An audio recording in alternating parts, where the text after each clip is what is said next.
This film is about elections and explains what happens when you vote. Sweden is a democracy. Democracy means representative government, which means that everyone can take part and decide how our society should be organized. By voting, we choose which parties and politicians should represent us in the Riksdag, the Swedish Parliament, the county councils and the municipal councils. They make decisions about the various things that affect your daily life. The parties and the politicians have different visions as to how the country, the county councils and the municipal councils should be run, and which are the important issues to make decisions about. The parties themselves should inform voters about what it is they want to do politically. In Sweden, people vote every 4 years, and always on the third Sunday in September. In order to vote, you must be at least 18 years of age. In order to vote in Riksdag elections, you must also be a Swedish citizen. If you live in Sweden and are a Norwegian, Icelandic or other EU citizen, you have the right to vote in county council and municipal council elections.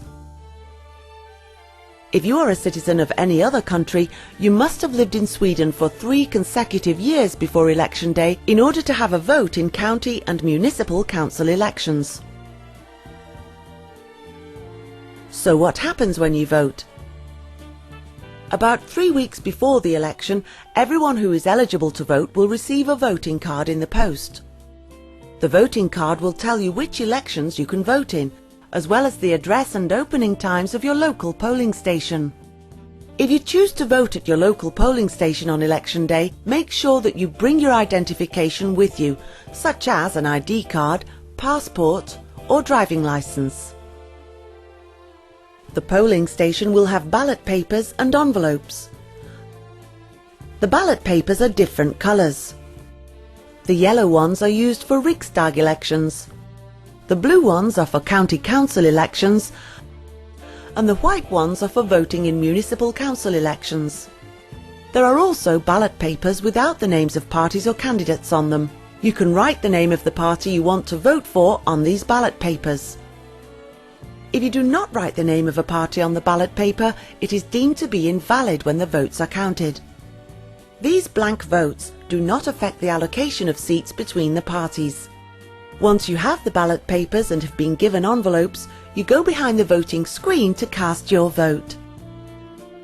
The parties list their candidates in the different elections on the ballot papers. If you wish to vote for a specific party candidate, you can cast a personal vote. You cast a personal vote by putting a cross in the box in front of the candidate's name. You can only put a cross for one candidate. You place one ballot paper for each election in its own voting envelope. You then hand your votes to the electoral officer at the polling station. The electoral officer makes a note in the electoral register that you have voted and places your votes in the appropriate ballot boxes. Done! If you cannot vote at your local polling station on election day, for example because you are away, you can choose to vote in advance at a voting station. Voting takes place in exactly the same way as at your local polling station. You must have your voting card and valid ID with you. A voting station can, for example, be a municipal office or a library. You can vote in advance anywhere in Sweden. The electoral officer places your voting envelopes and your voting card in a large envelope. Your vote is sent to your local polling station. On election day, before the counting of the votes begins, your ballot paper is removed from the voting envelope and your votes are placed in the appropriate ballot boxes so that they can be counted along with all the other votes. Those who are ill, disabled or elderly can get help from a messenger to deliver their vote. You can also vote in advance if you are abroad. Most Swedish embassies and consulates can accept advance votes before the election. As soon as voting has finished, the vote counting begins. On election day evening, the first preliminary results come in. The day after election day, the final count begins when all the votes are counted one more time. If you would like more information, please visit our website www.val.se.